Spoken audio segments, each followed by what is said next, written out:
Hi, this is 10.2 Objective 4. We were going over these different properties. And in the handout, they actually have these two examples, but I decided to do two from the homework that are just a little bit harder since you already have copies of these two.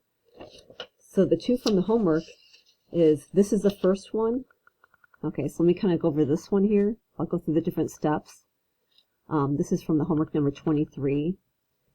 Okay, so the first thing I'm going to do is I'm going to raise each of these to the fifth power. I'll separate this to the fifth power and this to the fifth power. Okay, and then raise each of these to the -1 power. Okay, the next thing I'm going to do is actually multiply each of these together. So -2/5 times 5 gives me -2. -3/4 times 5 gives me -15/4. -1/5 times -1 gives me +1/5. And -1/4 times -1 gives me 1/4. Okay, then what I did was, since this is a negative exponent, I brought that to the bottom. And same thing here, since it's a negative exponent, I brought it to the top. And I just pretty much put these over 1.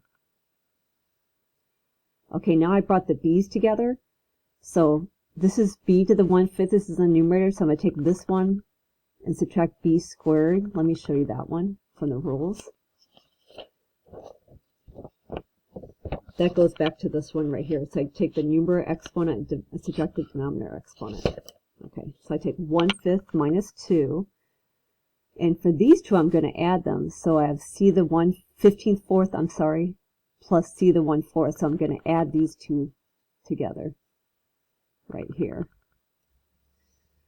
Okay, so 1/5 minus 2, if I'm going to write this over 5, it's going to be 10 over 5, because 2 is the same thing as 10 over 5.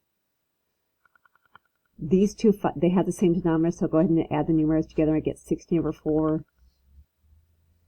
1 minus 10 gives me -9 over the common denominator, 5. And then 16 over 4 divided by comes out to be 4. And then finally, I want to leave my answer with only positive exponents, so I'm going to go ahead and put this one on the denominator. Okay, so that's the first homework problem. Let's look at the other one I'm going to show you. This is homework problem number 27 from 10.2.